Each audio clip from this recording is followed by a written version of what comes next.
Welcome back to Uncensored. Last week I criticised Elon Musk's decision to allow the massacre-denying conspiracy theorist Alex Jones to return to X, formerly Twitter. Some people weren't happy. They included the influential conservative personality Steven Crowder. This is what he had to say on his show, Louder with Crowder, about me. This brings us to Piers Morgan's rules for me. He hosted Alex Jones on his very own program this year. Piers Morgan doesn't understand what freedom of speech is. Piers Morgan has also hosted Suhail Shaheen, the Taliban spokesperson. Jeez. Wahid Asif Shaida, an Islamist extremist leader. Jeremy Corbyn, the anti-Semitic Labour Party leader. Just Piers, stop it. I'm sorry. Fraud. There we go. Well, in the spirit of hosting very controversial people on my free speech platform, I'm now joined by Steven Crowder, who can call me a free speech hypocrite to my face. Mr. Crowder, good day to you. How are you? Well, thank you, Piers. Merry Christmas. And let me say off the bat, I do actually appreciate about you. Your audience may not know how rare this is, that you do these interviews live, you don't chop them up, you actually have a discussion, and I've been advocating for that my whole life. So really, I appreciate it. Those are steps in the right direction. Well, they are. And to be honest with you, the debate about what constitutes free speech and whether there should be limits and if there should be, what they are, I think is really interesting. And a lot of people have strong opinions about this. And I'm perfectly happy to be proven wrong, or to at least have a debate with someone who's got strong views that don't necessarily tally with mine. So I welcome you to the programme. Let's start with your assessment that I'm a free speech hypocrite. So articulate to me why you believe that. I believe the word I used there was fraud. You earlier used hypocrite. Did I really? Okay, I don't remember saying it, but I'll take your word for it. And to some degree, I believe it. Look, I think that in hosting a show uncensored, and I can't see you, but I know you put up the very festive holly leaf on the globe there. It is incumbent upon you. You will say, I believe in the concept of free speech. Now, I'll be very clear in my definition of free speech. It's the constitutional definition of freedom of speech.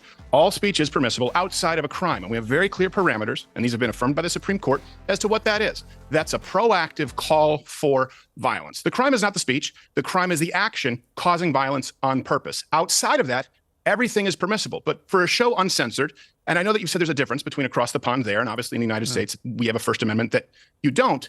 How would you define freedom of speech? Well, I don't think we're as far apart as you think. I mean, you talk about the First Amendment not protecting, for example, crime. It's a little bit more complicated. For example, it doesn't protect you if you deliberately defame somebody. And my argument about Alex Jones in particular was that he's just been punished with over $1 billion fine in one of the biggest defamation cases in modern American history for deliberately telling lies about the families of the poor victims of the Sandy Hook massacre over a sustained period of time, which led to them getting direct harassment and other criminal activity. So I was joining all the dots there of his particular situation, and I concurred with Elon Musk's original view when he was asked about it when he first bought Twitter last year, which was he was not going to allow him back on. He's now changed his mind, but my opinion was based on the Constitution of the United States not protecting you if you are guilty of defamation. Well, okay, so I'm going to have to take the rounds out of that magazine from how loaded that question was, and so much misinformation there. And that's the beauty of the freedom of speech. You can say that, you can speak misinformation, and you have the right to, for example, saying he knowingly lied. Look, I'm not in the business of defending everything that Alex Jones has said, okay? But if you're going to say the 22 minutes out of 8,000 hours of broadcast time for which he apologized, acknowledged that he was wrong, constitutes what you are saying is proactively lying.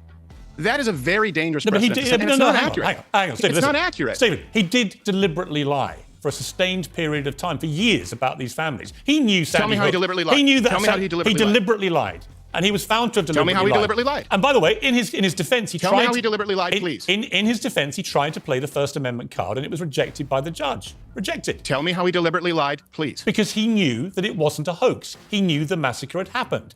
Incorrect. This isn't what he said. That's incorrect. Let's play what he said. Hook, it's got inside job written all over it. Sandy Hook is a synthetic, completely fake, with actors, in my view, manufactured. I couldn't believe it at first. People just instinctively know that there's a lot of fraud going on. But it took me about a year with Sandy Hook to come to grips with the fact that the whole thing was fake. Whole thing was fake, repeatedly. That's a series of different shows he did. You still have an answer. That doesn't prove that he knowingly lied anything. Look, Alex Jones is wrong about a lie. You're a very Alex smart... Jones is wrong about a lie. Stephen, you and I disagree. But he's also Stephen, you and I disagree. Hang on. I'm going to respond to you. You and I disagree about many things. We agree about many too, right? But on this point, you're a very smart guy. I wouldn't question that for a moment. You and I both know Alex Jones knew that was not faked, Sandy Hook. You and I both know that. So I have to spit the words out that you just tried to place in my mouth. I do not know that. I don't agree with the premise, and you have yet to prove it. Here's the beauty, though. I don't have to prove it. Even if you were The to court commit proved it. defamation, even if no, it didn't, and even It did. assuming They that found you him don't guilty discuss of the caps defamation. with your audience, and I'm going to continue speaking as though we're having a dialogue. Even assuming that you don't discuss the caps, that he would never pay out the far lower settlement that they have decided they would allow, considering this will go to a superior court and will get thrown out. Even if you allow all of those things, here's the beauty of the First Amendment. Here's the beauty of the First Amendment. Even if you at one point commit defamation, you still don't forfeit your right to speak going forward. You don't lose I a agree. fundamental human right. I agree. And that's Stephen, not why he was banned from. That's not why he was banned from Twitter. I you know that. He was You know banned from that. Twitter. He was banned from Twitter for having a pop at some guy from CNN. I don't care about that. I'm more interested in why Elon Musk tweeted when he bought Twitter and was asked, will you bring back Alex Jones? He said, no, I won't allow somebody back on. Having gone through the pain himself of a child dying in his own arms, one of his children, he wasn't going to allow someone who profited from the pain of dead children to be back on the platform. He then changed his mind, which he's allowed to do. He owns the platform.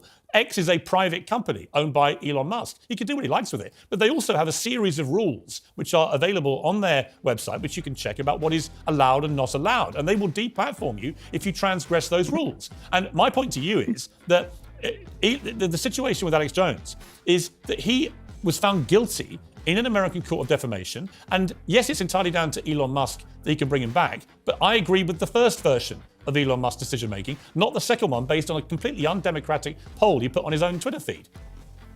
Well, I agree with you that it shouldn't be left to a democratic poll because the First Amendment is not subject to a vote. Right. But you accept the First Amendment of the US Constitution has a number of things which are excluded from protection, whether it's child pornography, fraud, defamation. There's a whole list of things which you'll simply... But that has nothing to do with speech. No, but you're conflating... Sorry, Piers. But I think you've mischaracterized what I said then, because I've never said he hasn't got a right to say what he wants. He can say what he likes. I believe fundamentally in anyone's right to say whatever they want. The question is accountability. And the US Constitution, which you don't think I know anything about, but actually I know a lot about. And I'm a huge... I didn't say you don't know anything about it. I really don't believe that. I know that you have studied it. From that same show you did, you basically said I don't know much about the US Constitution because I'm not American. And that's fine. But I have lived and worked in America for 20 years. I have tried to really get a handle on the US Constitution. And on the issue of the First Amendment, it is a complicated thing. It's not as simple as saying you can say whatever you want. Well, it is, because it doesn't allow the unfettered free speech, but with protection that you're suggesting it does. It absolutely does. It doesn't. It absolutely does, barring, would you like me to explain? Barring what I've already outlined.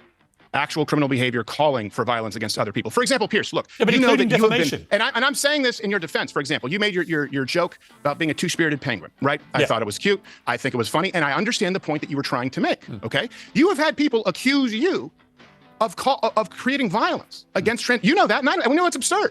So who defines what is actually calling for violence, or if you basically in a roundabout way maybe causing violence? No, unless you called for violence. No, but you keep saying that you were a two-spirited penguin. You keep saying that your only barrier on free speech is crime. Yes. And I keep reminding you that Alex Jones was found guilty of defamation, and that is one of the things that's not protected by the First Amendment.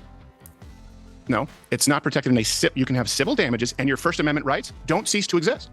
In other words, you can pay. You can pay the piper for what you have done in that individual instance. So if someone at some point, if someone accuses you of defamation, and let's say has a suit levied against you that actually, by God, is successful, let's say that, does that forbid you from speaking publicly thereafter? No, you don't lose it. It's a fundamental human right. Not at all. But it does allow, I'm exercising my rights to free speech to say I think he shouldn't be allowed back on X, which was the position of the owner of X until last week. So my point is that Elon Musk has made two judgment calls about this. One I agreed with and one I didn't. And I'm exercising my free speech rights to say I don't agree with it. You are. And I completely support your right to that. The problem is Elon Musk changed his mind in the face of new information. And if we want to have productive dialogues, we need to, you know what, this is one thing I often ask. And by the way, I think that none of this is a gotcha for Twitter clicks. I hope to God it's not. How often, when you were on CNN, or how often when you were on your morning show there in the UK, or how often do you see on any news network someone say, you know what, new information came out and I was wrong? And I say that because you've done it, and I appreciate it. You said, you know what, if I knew what I know now about the COVID vaccine, specifically that if you get the COVID vaccine, you cannot transmit it. If I knew that was incorrect, I wouldn't have espoused the views that I did. I think that's a beautiful thing. And I think the problem that we have in today's society is not wanting to allow people to be wrong, to make mistakes. In the realm of comedy, look, good jokes and bad jokes come from the same place. Sometimes you have to risk something and it's not funny. I agree Sometimes with you about have to all that. express an opinion. Yeah, but I agree with you about all that. Sure. I agree with that. I tell you, that's really the bedrock of this show. But I come back again to why I had a particular issue with the Alex Jones thing, is that unlike the other circumstances you're describing, in his case, he was found guilty of a serious defamation against the Sandy Hook families. He was fined over $1 billion. So far, he's not paid a dime of that money. And, you know, Elon Musk has made two calls on it. Like I said, the first one I agreed with. I don't think that people like Alex Jones should be allowed an unchallenged, unfettered public platform to spew lies which are done deliberately, in my estimation. To spew lies. Unchallenged? Are you out of your tree, sir? Unchallenged. It's a cesspool. No. Anyone can say anything they People like. can reply to him, but no one can have a direct challenge to Alex Jones, like I did when he came on my show. They can. Look, like you picked up, for example, that he came on my show, Jeremy Corbyn, Taliban spokesman, and so on. Yes, because in each of those cases, I put them through the mincer, right? And I'm prepared to have them on to give them a hard time and challenge them. You might agree to disagree with that, but they're all pretty volatile interviews. But I was able to challenge what I perceive to be their untruths, right? I'll show you a clip of the Corbyn one to show you what I mean. Have a look at this. You seem to be over-concerned with anti-Semitism. No, I did not. Should Hamas stay in power? It's actually Are you done yet? It's actually a critical question. Are you done yet? It's a critical question. Are you done yet? No, it's the question. Are you done yet? Should they stay in power? Are you done yet? This country says they're a terror group. Do you agree? And should they stay in power? Listen, I do not approve, support, or welcome Hamas. Are you prepared to call Hamas a terror group? Is it possible to have a rational discussion with you? Is it possible? Come on, answer that question. You can't, can you? You answer it. No, it's my show. You answer my question. Now, the point of playing that clip, other than to entertain you, as I'm sure it did, is that, yes... I hate that clip. I hate everything about that clip. Why do you hate it? I hate it because I don't like Jeremy Corbyn, but I think he's a bombastic prick, but I also think that you should have let him finish speaking. Why? Because then he would express bad ideas. Yeah, that's why I support freedom of speech. But actually, in the end, I could tell very quickly he was never going to give an answer, and therefore we were in a game of cat and mouse, which went on so long that the viewer was left in no uncertain terms what his answer actually was. Because otherwise you just say Hamas are a terror group. It's not difficult. And in fact, 2 days later, he admitted Hamas are a terror group. That was his position. But only after I shamed him into doing it. So look, here's my question for you. So that's it. So you want to shame people into agreeing with you? No, I would rather just let them speak if they have bad ideas. Not at all. I want to shame them into giving an honest opinion.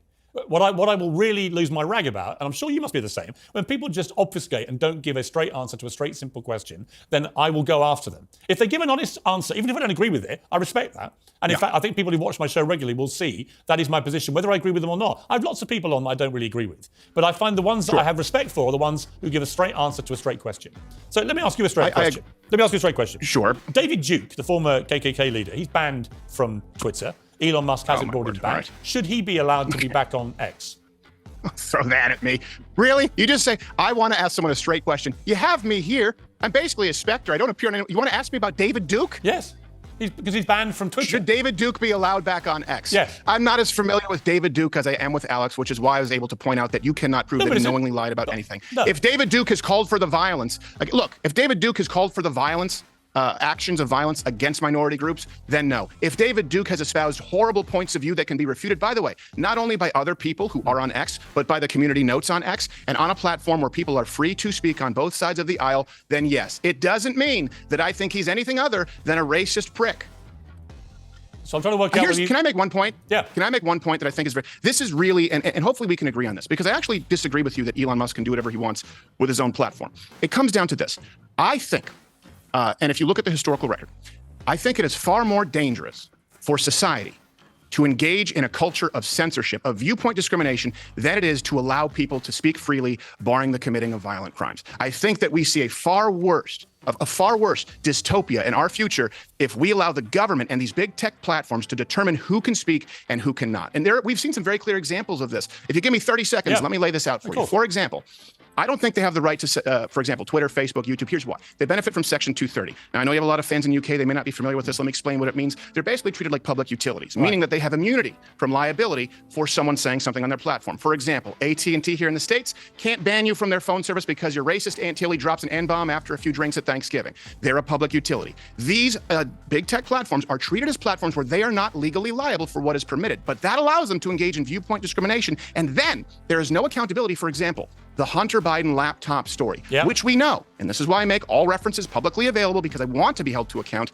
and I will be held to account, would have changed the election if the government was not, and when I say colluding, I mean Joe Biden, Jen Psaki, Kamala Harris, Karen Jean-Pierre, calling for the removal of Joe Rogan from Spotify, calling for the removal of vaccine scientists, by the way, of mRNA vaccine scientists from public platforms. If all information was allowed to be transmitted freely, like the platforms as they are treated under our legal precedent here and Section 230. Guess what? Donald Trump would be president. I'm saying this as a matter of record and fact. Millions of people would not have gotten the mRNA vaccine, specifically men under 30, and lockdowns would have lasted days, weeks, not years. That is irrefutable, but you had the government and these platforms deciding which views were allowed and which views weren't. And I don't think I should be allowed, you should be allowed, and certainly not the government colluding with 5 companies who control over 90% of the information in the digital sphere. It is terrifying to me. So you may think I'm an absolutist. I think I'm reasonable. No, I don't. I actually don't think that's unreasonable at all. In fact, I have written numerous columns about the outrage of the New York Post having that initial expose of Hunter Biden's laptop censored by Twitter, as it was then, for 2 weeks, right before the 2020 election. I've said to Donald Trump to his face, never mind the stolen election bullshit you keep trying to pretend happened. I said, focus on that, because that probably swung the election, because it stopped the media investigating properly what was going on with Hunter Biden in Ukraine and what his father's involvement would be. I think that could have swung the election. So I absolutely agree with you. Let me give you a funny story about it. And not only could it would have, according to Dr. Epstein. Do you realize? Now, I'm a comedian, right? This show, that's why I appreciate you said, hey, you got to chuckle from our segment. Some of it is tongue-in-cheek, and I appreciate that you recognize that and not try and use, you acknowledge that it's a joke, whether it's funny or not. So as a comedian, the host of a comedy show, Rudy Giuliani was on this show, and the first time the public ever saw Hunter Biden's laptop was on this show. He brought it up. He goes, I have the laptop here. The FBI came, they searched my offices. They took everything but the laptop. I go, wait. Is that the Hunter Biden laptop? He said, yes. Episode is banned. Suspended from YouTube. Think about that. Think about how terrifying it is. It was an accident. It's wrong. It's wrong. Let me ask you, though. Yesterday on your show, you appeared wearing a T-shirt saying Alex Jones was right, changed my mind. So my question is, what was he right about? Oh, gosh. How much time do you have? Well, are you talking about Sandy Hook? No, I'm not talking about Sandy Hook.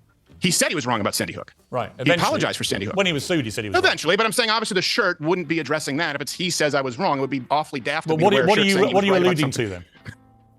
I'm alluding to, for crying out loud, if you talk about intelligence agencies spying on Americans, if you talk about what we've done with South American countries, as allowing the spread of STDs, for which Hillary Clinton apologized for, if you talk about nation building, where there have been underhanded deals with nations who don't have our best interests at heart, it's, take your pick. I don't believe that, for example, George W. Bush was next to the Twin Towers with an Acme plunger. No, I'm not that kind of a conspiracy theorist. But when Alex Jones said, look, you are going to be corralled into social media ghettos and lose your right to speak, he was right. He's right about a lot. And I will say this. He's been wrong about plenty. I am not here to defend everything that Alex Jones has ever said. I'm willing to defend everything that I have said on my program. But that man is exactly who you would expect him to be. He's a friend of mine. And when everyone else tucked tail and they ran, I'm not going to do that. I'll tell him he's wrong. I'll tell you where I think he's wrong. But that man has a right to speak, just like I believe you have the right to speak. And Piers, if you think they're not going to come for you, oh my word, do you have another thing coming? And I hope that you don't. I genuinely hope that you don't. Well, I've had people say that I was a hate speaker because I said soccer was gay. I do. I think so. You think soccer's gay? Homosexual, yes. You know what? That's a whole other debate, Stephen Crowder. Let's have a debate about whether soccer is gay. And if it is, by the way, I would be happy to embrace its homosexual side. Well, I know you would. I know you would. But with that accent, you have to be careful. People take you seriously. I think it's great. I think it's great if you're a 6-year-old girl or a homosexual from Greece, to quote Nick DiPaolo. Yeah, you know the difference in our football and your football? We don't wear helmets to protect ourselves. We're real men over here. You also don't allow contact. We're real men over here. There's no great padding or great shoulder pads and helmets. We just get stuck into each other. And that's the difference. Americans and Academy Awards. You like to wear helmets and carry guns. We just use these guns. But that's a whole other debate as well. Stephen Crowder, got to leave it there. It's been a good debate. I've actually enjoyed the tone of this debate. I think it's a really interesting area, free speech. I think ultimately we agree about more things with free speech than we disagree. But let's keep the debate going. Thank you for joining me. Merry Christmas, Piers. I appreciate it. Angie, all the best.